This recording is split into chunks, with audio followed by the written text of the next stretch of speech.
www.attableek.com, the reviver of Iman. جس کو بیٹھنا ہو بیٹھ جاؤ، جس کو جانا ہو چلے جاؤ، کھڑے مت رہو، ذہن الجھتا ہے اس سے۔ جس کو تشریف رکھنا ہو وہ بیٹھ جاؤ، جس کو جانا ہو شوق سے جاؤ۔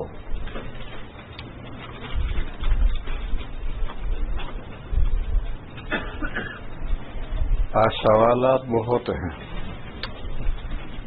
اور آج آخری رات ہے یہاں کی، اس لیے سب سوالات نمٹائیں گے، کوئی سوال باقی نہیں چھوڑیں گے۔ باقی اب آئندہ کوئی نیا سوال نہ بھیجے، بس جتنے آ گئے ہیں ان کو نمٹائیں گے۔ کل کا ایک سوال تھا تقویٰ کیا چیز ہے؟ عصر سے مغرب تک اسی موضوع پر گفتگو ہوئی تھی، لیکن عصر میں سب بندے نہیں ہوتے ہیں، بہت سے لوگ عشاء کے بعد نئے ہوتے ہیں، لہذا عصر کے بعد جو گفتگو تھی اس کا خلاصہ۔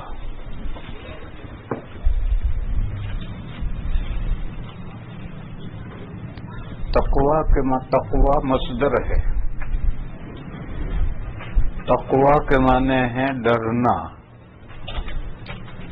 اور تقویٰ سے مراد ہے اللہ سے ڈرنا۔ پورا لفظ ہے تقوی اللہ، اللہ سے ڈرنا۔ مگر اللہ سے ڈرنا شیر، سانپ، دشمن سے ڈرنے کے جیسا نہیں ہے۔ یہ ڈرنا خوف کی بنا پر ہوتا ہے۔ اللہ سے ڈرنا ہے باپ، استاد، پیر سے جس طرح سے ڈرنا ہے اس طرح کا ڈرنا ہے۔ یہ ڈرنا محبت کی بنا پر ہوتا ہے۔ نیک بخت اور لڑکا ہمیشہ سوچتا ہے کہ مجھے ایسا کام نہیں کرنا چاہیے جس سے ابا ناراض ہو جائیں۔ اگر ابا ناراض ہو گئے تو میرا کلیان کہاں ہوگا، کامیابی میں سکسیسفل کیسے ہوں گا۔ جو مخلص طالب علم ہوتا ہے، شاگرد ہوتا ہے، وہ ہمیشہ سوچتا ہے کہ مجھے کوئی ایسا کام نہیں کرنا چاہیے کہ استاد ناراض ہو جائے۔ اگر استاد ناراض ہو گئے تو مجھے 2 حرف کہاں سے آئیں گے۔ مخلص مرید ہمیشہ سوچتا ہے کہ مجھے ایسا کام نہیں کرنا چاہیے کہ میرا پیر ناراض ہو جائے۔ پیر صاحب ناراض ہو جائیں گے تو مجھے اللہ کا وصل کہاں سے نصیب ہوگا۔ یہ جو 3 ڈرنا ہے، ایسا اللہ سے ڈرنا ہے۔ اللہ سے ڈرنے کا مطلب ہے کہ اللہ کے احکام کی خلاف ورزی کرنے سے بچے۔ اللہ نے جو کام کرنے کے لیے کہا ہے وہ کام کرے، جن کاموں سے منع کیا روکا ہے اس سے بچے۔ جن کاموں کے کرنے کے لیے کہا ہے اگر وہ کام کرے گا اللہ ناراض ہوں گے۔ جو کام نہ کرنے کے لیے کہا ہے وہ اگر نہ کرے گا تو اللہ ناراض ہوں گے، اور اللہ ناراض ہوں گے تو اللہ کی رضامندی، خوشنودی اور اللہ کی خوشنودی کا محل جنت کہاں سے ملے گا۔ دشمن سے، سانپ سے اور شیر سے جیسا ڈرتے ہیں ایسا ڈرنا نہیں ہے۔ قرآن کریم میں ہے والذین آمنوا اشد حبا للہ۔ یہ جو مورتی پوجاری ہیں، وہ مورتی پوجا کرنے والے اپنی مورتیوں سے ایسی محبت کرتے ہیں جیسی اللہ سے محبت ہونی چاہیے۔ جیسے اللہ سے محبت ہونی چاہیے، یہ مورتی کے پجاری اپنی مورتیوں سے ایسی محبت کرتے ہیں جبھی تو پوجا کرتے ہیں۔ اگر اتنی محبت نہ ہوتی تو وہ ان پتھروں کو کیوں پوجتے؟ پھر اللہ نے فرمایا کہ جو لوگ اللہ پر ایمان لائے ہیں ان کی اللہ سے محبت اس سے زیادہ ہے۔ والذین آمنوا اشد حبا للہ۔ لہذا اللہ تو محبت کرنے کی ہستی ہے، ذات ہے، ڈرنے کی ذات نہیں ہے۔ پھر ان سے ڈرنے کا مطلب ہے جیسا پیر سے، استاد سے، باپ سے بچے ڈرتے ہیں، اس طرح کا ڈرنا ہے کہ کوئی ایسا کام نہ کیا جس سے وہ ناراضگی ہو جائے۔ یہ جو اللہ سے ڈرنا ہے تقوی اللہ، اس کا ابتدائی درجہ ہے جب آدمی ایمان قبول کرے تو مومن ایمان قبول کرتے ہی تقوی کا پہلا درجہ حاصل ہو گیا ہے، کیونکہ اگر وہ اللہ سے نہیں ڈرتا تو ایمان ہی کیوں لاتا ہے؟ اللہ پر ایمان لانے کا مطلب ہی یہ ہے کہ اللہ کے احکام کی پیروی کروں گا، اللہ کی مرضی کے خلاف نہیں چلوں گا۔ لہذا تقوی کا ایمان اور تقوی یہ دونوں گویا ساتھ ساتھ ہیں، مگر یہ تقوی کا پہلا درجہ ہے، جیسے ایمان کا بھی یہ پہلا درجہ ہے۔ پھر ایمان بھی ترقی کرتا ہے، ایمان بھی ترقی کرتا ہے اور کرتا کرتا کہیں سے کہیں پہنچ جاتا ہے، ایسے تقوی بھی ترقی کرتا ہے اور ترقی کرتا کرتا کہیں سے پہنچ جاتا ہے۔ غرض تقوی اس ایبیلٹی کا نام ہے کہ انسان اللہ کے احکام کی خلاف ورزی نہ کرے۔ آدمی کے اندر ایسی طاقت پیدا ہو گئی، ایسا پاور پیدا ہو گیا، ایسی ایبیلٹی پیدا ہو گئی کہ وہ اللہ کا کوئی حکم نہیں توڑتا، کرنے کے تمام احکام کرتا ہے اور نہ کرنے کے تمام احکام سے بچتا ہے۔ پھر میں نے یہ مضمون بیان کیا تھا اثر کے بعد کہ اس تقوی جو ایمان اور تقوی ساتھ ساتھ ہے، پھر تقوی میں ترقی کرنے کے لیے بہت سارے اسباب ہیں، ان اسباب سے ترقی کرتا ہے آدمی تقوی میں۔ ان اسباب میں سے ایک سبب ہے قرآن کریم کو سمجھ کر پڑھو، بغیر سمجھے پڑھو گے تو ثواب ملے گا، ہر حرف پر 10 نیکیاں ملیں گی، لیکن یہ فائدہ حاصل نہیں ہوگا۔ سمجھ کر پڑھو، تقوی بڑھتا چلا جائے گا۔ اس کی تفصیل میں نے اثر کے بعد کی ہے۔ دوسرا راستہ ہے روزے رکھو، رمضان کے روزے رکھو، رمضان کے روزوں کے علاوہ نفل روزے بھی رکھو۔ ان روزوں سے تقوی پیدا ہوتا ہے۔ روزوں کی فرضیت کی جو آیت ہے، یا ایھا الذین آمنوا کتب علیکم الصیام کما کتب علی الذین من قبلکم لعلکم تتقون، یہ روزوں کا ایک فائدہ بیان کیا ہے کہ روزے اس لیے تم پر فرض کیے گئے ہیں کہ تمہارے اندر تقوی پیدا ہو۔ اسی لیے نبی پاک صلی اللہ تعالی علیہ وسلم اور صحابہ کرام بکثرت نفل روزے رکھتے تھے۔ ہمیں بھی ان کے نقش قدم پر چلنا چاہیے۔ دیکھو، انسان میں گناہ کے سرچشمے 2 ہیں جہاں سے گناہ پھوٹتے ہیں، ایک شہوت بطن، ایک شہوت فرج، پیٹ کا تقاضا ڈیمانڈ، اور ایک شرمگاہ کا تقاضا ڈیمانڈ۔ یہی 2 سرچشمے ہیں جہاں سے گناہ پھوٹتے ہیں۔ روزے شرمگاہ کے تقاضوں کو دباتے ہیں، تو آدھا دن محفوظ ہو گیا۔ پھر اگر بیوی نہیں ہے تو نکاح کر لو، تو دوسرا آدھا دن بھی محفوظ ہو گیا۔ حدیث شریف میں فرمایا کہ اگر کوئی جوان آدمی ہے اور بیوی کرنے کا موقع اسباب نہیں ہے تو روزے رکھے۔ یہ روزہ اس کو آختہ کر دیتا ہے، بکرے کو جیسا خصی کر دیتے ہیں۔ خصی کرنے میں تو کھال کاٹ کر کے 2 گولیاں نکال کر پھینک دیتے ہیں، یہ تو خصی کرنا ہے۔ اور ایک آختہ کرنا ہے، اس میں گولیاں نہیں نکالتے، 2 پتھر لے کر اس میں 2 گولیوں کو دباتے ہیں تو بکرا چلاتا ہے، بہت دبا کر چھوڑ دیتے ہیں۔ پھر 15 دن کے بعد پھر دبائیں گے، پھر دبائیں گے، یوں کرتے کرتے وہ چپٹے ہو جائیں گے گولیاں، اب شہوت نہیں رہی بکرے میں۔ اس کو فارسی میں کہتے ہیں، اردو میں کہتے ہیں آختہ کرنا۔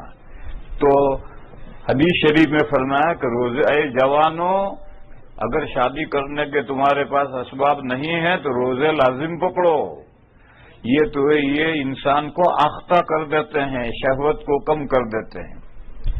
معلوم ہوا جب شہوت کم ہوگی تو شہوت کے تقاضے سے جو گناہ ہوتے ہیں وہ گناہ کم ہو جائیں گے، اسی کا نام تقویٰ ہے۔ تو تقویٰ حاصل کرنے کا دوسرا ذریعہ ہے روزے رکھو۔ رمضان کے روزے تو تمام انسانوں کے لیے، مومنین کے لیے کمپلسری ہیں، لیکن جو چاہتا ہے کہ تقویٰ میں ترقی کرے تو وہ نفل روزے بھی رکھے، پھر ان کے انوار و برکات کو خود محسوس کرے گا کہ کیسے اس کے انوار و برکات ہیں۔ خیر یہ تو میں نے مغرب بعد بیان کیا تھا، اب میں ایک اور صورت بیان کرتا ہوں۔ تیسرا طریقہ تقویٰ کا تیسرا طریقہ یہ ہے کہ نیک لوگوں کا لباس پہنو تو دل میں تقویٰ پیدا ہوگا۔ اللہ پاک کا ارشاد ہے، یا بنی آدم قد انزلنا علیکم لباسا یواری سوآتکم وریشا ولباس التقوی ذالک خیر۔ فرمایا اے انسانوں، آدم کے بیٹو، ہم نے تمہارے لیے دو لباس پیدا کیے ہیں۔ ایک وہ لباس ہے جو تمہارے ننگا پہ کو چھپاتا ہے۔ ننگا پا امام ابو حنیفہ علیہ الرحمہ کے نزدیک ناپ کے نیچے سے، ناپ ننگا پہ میں نہیں، ناپ کے نیچے سے گھٹنے کے نیچے تک یہ ننگا پا ہے، اس کو چھپاتا ہے۔ حضرت امام شافعی علیہ الرحمہ کے نزدیک گھٹنا ننگا پا نہیں ہے، امام مالک علیہ الرحمہ کے نزدیک ران بھی ننگا پا نہیں ہے۔ رہنے دو اس اختلاف کو، اپنے امام کا مذہب لو۔ امام اعظم کا مذہب ہر معاملے میں احتیاط والا ہے۔ امام اعظم کے نزدیک ناپ کے نیچے سے گھٹنے کے نیچے تک ننگا پا ہے، اس کا چھپائے رکھنا ہر حال میں فرض ہے۔ تنہائی میں آدمی یہ حصہ کھولے تو جائز ہے، باقی اس تنہائی میں بھی اسے چھپائے رکھنا چاہیے۔ تو ایک لباس تو ہم نے تمہارے لیے ایسا پیدا کیا ہے جو تمہارے ننگا پہ کو چھپاتا ہے۔ یہاں رک کر چونکہ ہماری بہنیں بھی بات سن رہی ہیں تو کہیں غلط فہمی نہ ہو کسی کو، اس لیے میں اور مزید تفصیل کروں۔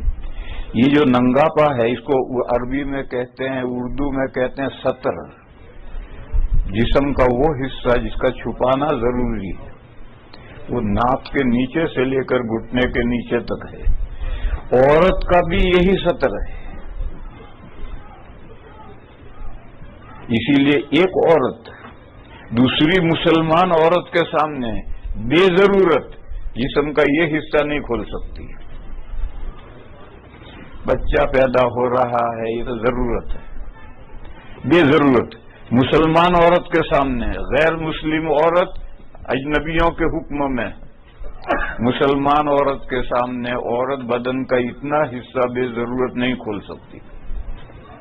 پھر عورت کے لیے حجاب ہے، مرد کے لیے حجاب نہیں، لہذا ناپ سے اوپر تک کا بدن کھلا ہو، گھٹنے سے نیچے کا بدن کھلا ہو کوئی حرج نہیں، آخر لوگ مزدور ہیں، کام کرتے ہیں، کرتے رکھ کر کے کام کرتے ہیں، لیکن عورت کے لیے حجاب ہے، اور حجاب تین ہیں۔ ایک حجاب تو ہے محارم کا حجاب، یعنی وہ جن سے ہمیشہ کے لیے نکاح حرام ہے، جیسے بیٹا، بھائی، ابا، خسر، داماد، جن سے ہمیشہ کے لیے نکاح حرام ہے، ان کے سامنے بھی عورت پیٹ نہیں کھول سکتی، اور پیٹ کے مقابل جو پیٹھ ہے وہ بھی نہیں کھول سکتی۔ سینہ کھول سکتی ہے اور سینے کے مقابل جو پیٹھ ہے وہ بھی کھول سکتی ہے، پنڈلی اور نیچے کھول سکتی ہے۔ پیٹ اور پیٹ کے مقابل جو پیٹھ ہے یہ محارم کا حجاب ہے، بیٹے کے سامنے بھی، بھائی کے سامنے بھی، باپ کے سامنے بھی نہیں کھول سکتی۔ یہاں کوئی یہ سوال کرے کہ پھر سینہ کیوں کھول سکتی ہے، چھاتی کیوں کھول سکتی ہے؟ وہاں ضرورت ہے، آدمی گھر میں بچے کو دودھ پلائے گی تو سینہ کھول کر پلائے گی، وہیں ابا بیٹھے ہیں، وہیں بیٹا بیٹھا ہے، وہیں بھائی بیٹھے ہیں، تو اگر سینے کا بھی حجاب کر دیا جائے گا تو کیسے کام چلے گا؟ اور جب سینے کا حجاب نہیں ہے تو سینے کے مقابل پیچھے پیٹھ ہے، اس کا بھی حجاب نہیں ہے۔ یہ تو ہے محارم کا حجاب۔ تیسرا ہے اللہ پاک کا حجاب۔ اللہ پاک کا حجاب جب بندی نماز کے لیے کھڑی ہو، اب اللہ کے سامنے کھڑی ہوئی ہے تو اب اسے باپردہ ہونا ہے۔ اس حجاب میں چہرہ کھلا رہ سکتا ہے، ہتھیلیاں کھلی رہ سکتی ہیں، دونوں پیر ٹخنے کے نیچے، ٹخنے نہیں، ٹخنے کے چھپانا ضروری ہے، اگر ٹخنے کھلے نماز نہیں ہوگی، ٹخنوں سے نیچے پیر یہ کھلے رہ سکتے ہیں، باقی پورا بدن ڈھانک کر کے عورت کے لیے نماز پڑھنا ضروری ہے۔ یہ اللہ کا حجاب ہے۔ بندی جب اللہ کے سامنے کھڑی ہو تو اس طرح باپردہ کھڑی ہو۔ اور ایک تیسرا حجاب ہے اجانب کا، جن سے نکاح جائز ہے، اجنبی ان سے پردہ ہے، اس میں پورا چہرہ چھپانا ہے، ہاتھ اور پیر بھی چھپاؤ، لیکن اگر دونوں ہتھیلیاں کھلی رہیں، دونوں پیر کھلے رکھیں، نو پرابلم، لیکن چہرہ چھپانا ہے۔ یہ اجانب کا حجاب ہے، اور اس کی آیت سورہ احزاب میں یا ایھا النبی قل لازواجک وبناتک ونساء المؤمنین یدنین علیہن من جلابیبہن، اے پیغمبر اپنی بیویوں سے کہیے، اپنی بیٹیوں سے کہیے، مسلمانوں کی عورتوں سے کہیے، کون بچا؟ کوئی بھی نہیں بچا، کہ جب وہ اپنے کسی ضرورت کے لیے اپنے گھر سے نکلیں تو اپنے اوپر اپنے اوڑھنوں میں سے قریب کر لیں۔ جس وقت یہ آیت نازل ہوئی اس وقت عرب کے لوگ اون کے موٹے موٹے اوڑھنے عورتیں اوڑھتی تھی۔ آج کل والا یہ لباس تو تھا نہیں، اون کا لباس تھا، کرتا بھی، پاجامہ بھی، لنگی بھی، اوڑھنا بھی، اور اوڑھنے بھی بڑے بڑے ہوتے تھے اور اون کے ہوتے تھے۔ تو قرآن نے حکم دیا کہ جب تم گھروں سے باہر نکلے عورتیں تو وہ اوڑھنا اپنے اوپر قریب کر لیں۔ کیسے قریب کریں؟ دبئی میں ایک علاقہ ہے منخول، پوش ایریا ہے، وہاں ایک میوزیم ہے، اس میں عربوں کا پرانا کلچر، اولڈ کلچر ڈسپلے کیا ہے، وہ میں نے دیکھا ہے۔ آپ لوگ جب جاؤ، کوئی جائے تو اس کو دیکھیو، وہ کیسے اپنا اوڑھنا قریب کیسے کرتے ہیں۔ میں نے دیکھا کہ عورتیں راستوں میں چل رہی ہیں، فوٹو ہیں حقیقت میں، پرانی عورتوں کے فوٹو ہیں، تو وہ دیکھو یوں اوڑھنا یوں کر کے چلتی ہیں۔ اب موٹا سا اون کا اوڑھنا ہے تو یوں کر لوگے تو ہٹے گا نہیں۔ اب یہاں سے راستہ نظر آ رہا ہے، اور راستہ نظر آ رہا ہے، چل رہی ہے۔ جو بھی جائے دبئی میں، وہاں اس میوزیم میں دیکھے پرانے زمانے میں عورتیں کس طرح سے، ان کے برقعے کیسے تھے۔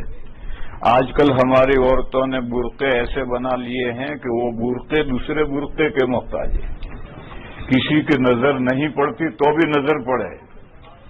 وہ روزمرہ جو ان کا اوڑھنا ہے، ان کا اوڑھنا ہے، جب باہر نکلی تو اس کو یوں آگے کر لیا، جب جا رہی ہیں ایسے نیچے راستہ نظر آ رہا، چل رہی ہیں۔ بعض لوگ کہتے ہیں کہ چہرے کا پردہ نہیں ہے، پھر چہرے کا پردہ نہیں تو پھر کائے کا پردہ ہے؟ ساری بیوٹی اللہ نے چہرے میں جمع کر دی۔ نالج کے 5 سورسز ہیں، وہ سارے چہرے میں جمع ہیں۔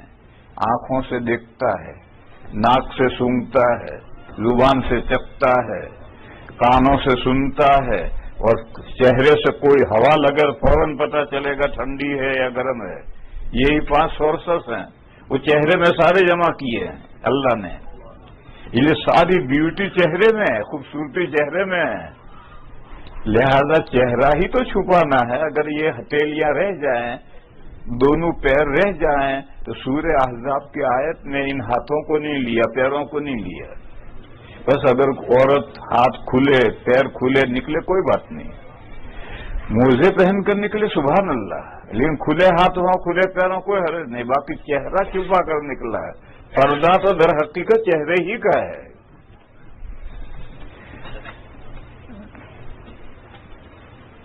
پھر لوگوں کو ایک سورہ نور میں ایک آیت ہے اس سے غلط فہمی ہوئی. سورہ نور میں اللہ پاک نے ارشاد فرمایا، اگر یہ ساری تفصیل کرنے جاؤں گا تو پھر سوالات رہ جائیں گے. سورہ نور کا موضوع ہے اصلاح معاشرہ. معاشرے کو کیسے سنوارا جائے، کیسے ٹھیک رکھا جائے. پھر سورہ نور میں اللہ نے فرمایا ہے وَلَا يُبْدِينَ زِينَتَهُنَّ إِلَّا لِبُعُولَتِهِنَّ نہیں وَلَا يُبْدِينَ زِينَتَهُنَّ إِلَّا مَا ظَهَرَ مِنْهَا وَلْيَضْرِبْنَ بِخُمُرِهِنَّ عَلَى جُيُوبِهِنَّ وَلَا يُبْدِينَ زِينَتَهُنَّ إِلَّا لِبُعُولَتِهِنَّ وَآبَائِهِنَّ وَأَبْنَائِهِنَّ 12 کی لسٹ آئی ہے. اس آیت کا موضوع یہ ہے کہ عورت اپنے محارم اور محارم جیسوں کے درمیان گھر میں کیسے رہے. اس آیت میں یہ ہے کہ عورت چہرہ کھلا رکھ سکتی، ہاتھ کھلے رکھ سکتی، پیر کھلے رکھ سکتی، کیونکہ ہر وقت گھر میں چہرہ چھپائے رکھنے میں حرج ہے. اور محارم کے درمیان میں اس لیے جو 12 کی لسٹ لی ہے اس میں چچا اور ماموں کو نہیں لیا، کیونکہ چچا ماموں کا گھر الگ ہوتا ہے. جو ایک گھر میں رہنے والے محارم ہے یا محارم جیسے ہیں ان کا 12 کی پوری لسٹ دی ہے کہ ان کے سامنے اپنی زینت کھول سکتی ہے، یعنی چہرہ ہتھیلیاں اور پیر کھول سکتی. پھر چہرہ ہتھیلیاں اور پیر تو کھول سکتی ہے، لیکن یہ کہا نظر نیچی رکھے. عورت گھر میں نظر نیچی رکھے، اور عورت ہی نہیں مرد بھی جو محرم ہیں یہ بھی نظر نیچی رکھیں. اگر بھائی بہن کی نظریں ایک دوسرے کی طرف اٹھیں گے تو برائی پیدا ہوگی. باپ بیٹی کی نظریں ایک دوسرے کی طرف اٹھیں گے برائی پیدا ہوگی. ساس داماد کی نظریں ایک دوسرے کی طرف اٹھیں گے برائی پیدا ہوگی. لہذا مرد بھی نظریں نیچی رکھیں، عورتیں بھی نظریں نیچی رکھیں. دوسرا حکم عورتوں کے لیے ہے کہ گھر میں اپنے سینے پر اوڑھنی ڈالے رہیں. وَلْيَضْرِبْنَ بِخُمُرِهِنَّ عَلَى جُيُوبِهِنَّ اپنے سینوں پر اوڑھنیاں ڈالے رکھیں تاکہ سینے کا جو ابھار ہے وہ نظر نہ آئے. اور تیسرا یہ کہا کہ پیر میں اگر بجنے والا زیور پہن رکھا ہے کپڑے کے اندر ہے تو پیر زور سے زمین پر نہ پٹکیں تاکہ پتہ چل جائے کہ اندر کیا زیور ہے. آہستہ سے پیر رکھیں. یہ 3 اسی آیت میں ہیں. محارم کے درمیان میں عورت کو رہنے کے لیے یہ کرنا ہے. اگر ایسا نہیں کریں گے تو فساد پیدا ہوگا. تو اللہ تعالیٰ ارشاد فرماتے ہیں کہ ہم نے اے آدم کے لڑکو ہم نے تمہارے لیے ایک لباس تو ایسا پیدا کیا ہے جو تمہارے ننگا پہ کو چھپاتا ہے. دیکھو اسلام میں لباس کا مقصد یہ ہے کہ کپڑے کے اوپر سے بھی سطر نہ جھلکے. دیکھو عورت کے سینے کا ابھار قرآن نے حکم دیا کہ وَلْيَضْرِبْنَ بِخُمُرِهِنَّ عَلَى جُيُوبِهِنَّ اپنے اوڑھنی اپنے سینوں پر ڈالے رکھے تاکہ سینے کا ابھار کرتے کے اوپر سے بھی محسوس نہ ہونا چاہیے. اگر محسوس ہوگا تو کیا ہوگا؟ جس معاشرے میں پتلون پہنی جاتی ہے اور اس کے اوپر بنیان پہنتے ہیں یا ٹی شرٹ پہنتے ہیں وہاں وہ برائی جو تمہارے ملک میں قانوناً جائز ہو گئی ہے وہ برائی ضرور پیدا ہوگی. کیا کہتے ہیں اس کو؟ گے. یہ تمہارے ملک کے اندر قانوناً جائز ہو گئی گے، یہ برائی ضرور پیدا ہوگی. کیوں؟ جسم کے پچھلے حصے کا ابھار ہے وہ دلکش ہے، وہ عاشق بنانے والا ابھار ہے. تو جو پتلون پہنیں گے، اوپر ٹی شرٹ پہنیں گے، بنیان پہنیں گے، تو جوان ایک دوسرے پر عاشق ہوں گے، اور عاشق ہوں گے تو گے کی بیماری پیدا ہونی ہے۔ اور جو عورتیں گھروں میں پتلون پہنیں گی اور پتلون کے اوپر ایسے ہی بنیان معمولی کرتی پہنیں گی، تو ان میں وہ جو عورتوں میں بیماری ہے جس کو اس ملک میں جائز کر دیا ہے، لیزبینی، وہ بھی ضرور پیدا ہوگی، کیونکہ عورتوں کے اندر بھی یہ پچھلے جسم کا جو ابھار ہے یہ دلکش ہے۔ تو گھر میں بہنیں ہیں، ایک دونوں بہنیں ہیں، حقیقی ہیں، چچا کی ہیں، خالہ کی ہیں، ان کے درمیان میں فساد اور برائی پیدا ہوگی۔ تو اس لیے میرے بھائیوں، پتلون اگر پہننا ہے تو اوپر کرتا پہنو گھٹنے تک۔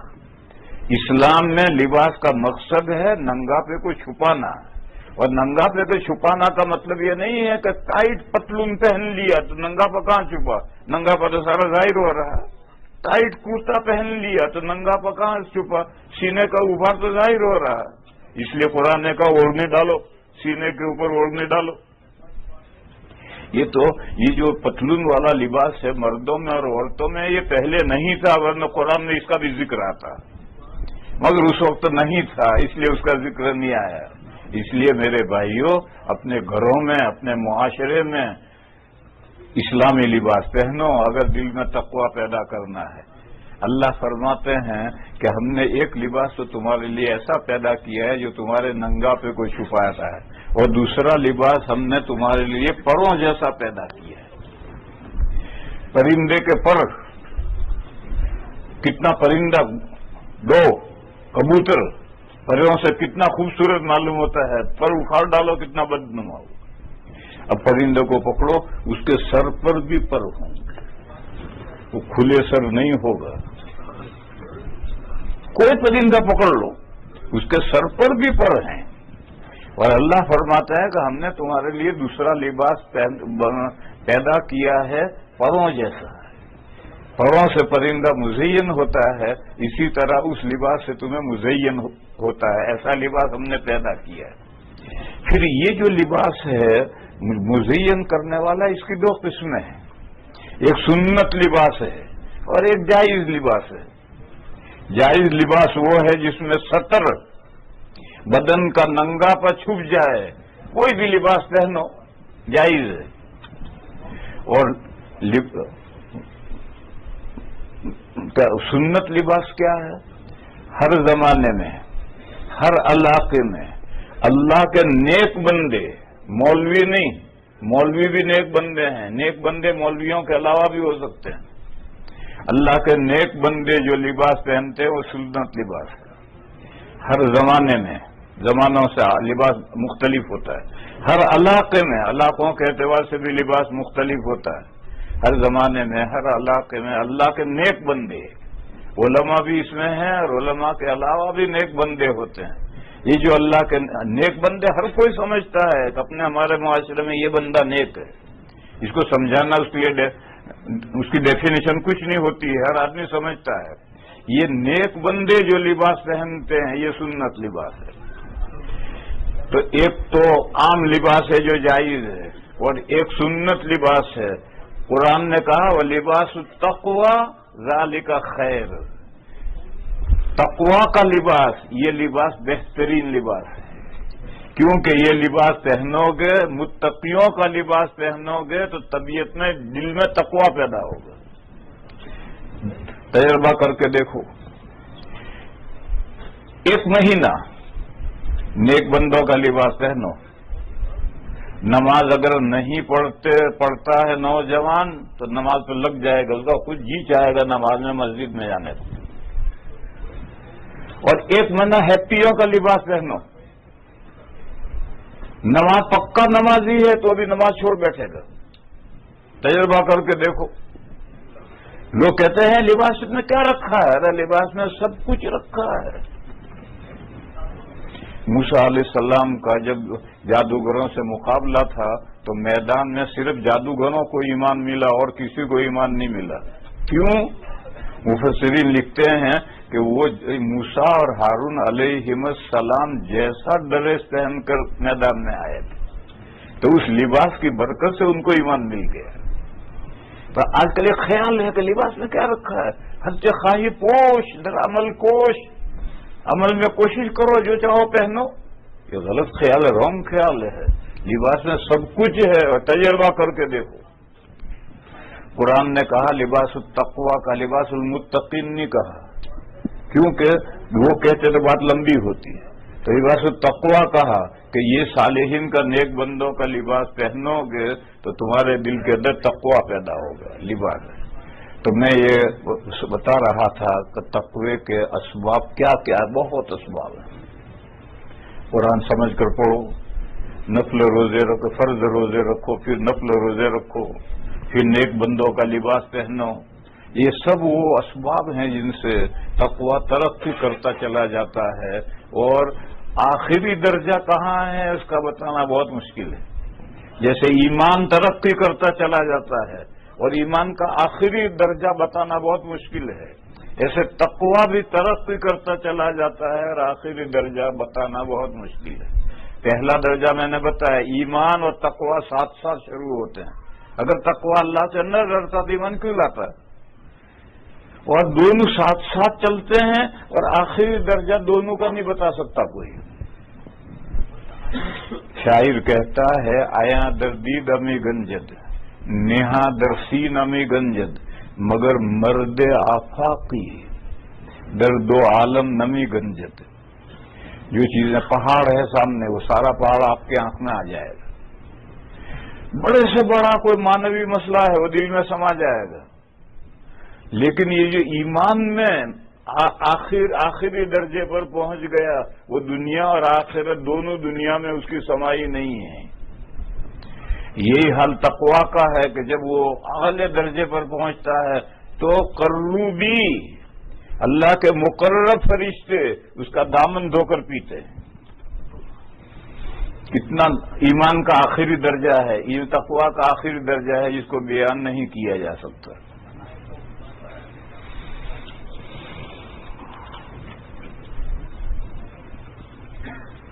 اگر کوئی آدمی جماعت چھوڑ کر چلا جائے تو پور کرنے کا کیا حکم ہے؟ پور کرنے سے مراد ہے اگلی صف میں سے ایک آدمی چلا گیا اور جگہ خالی ہو گئی، تو پیچھے اگر کوئی ہے تو لمبا قدم رکھ کر، ایک قدم رکھ کر یا دو قدم رکھ کر آگے چلا جائے. پیچھے صف میں کوئی نہیں ہے تو جو اگلی صف میں ہے وہ تھوڑے تھوڑے ہل کر کے جگہ بھر دے.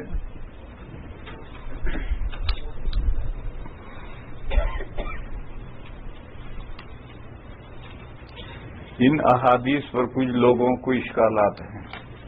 آپ سے درخواست ہے کہ ان احادیث کو سمجھا دیجیے تاکہ کیے جانے والے اشکالات دور کیے جا سکیں. اب اس بندے نے اشکالات تو لکھا نہیں. ان حدیثوں پر اشکال کرنے والے کیا اشکال کرتے ہیں؟ وہ اشکال لکھے تبھی تو جواب دیں گے. اشکال تو وہ جانتا ہے، مجھے تو بتلاتا نہیں، اور حدیث سے سمجھا دو تاکہ میں اشکال کے جواب دے دوں. خیر چلیے، پہلی حدیث ہے حضرت ابو سلمہ،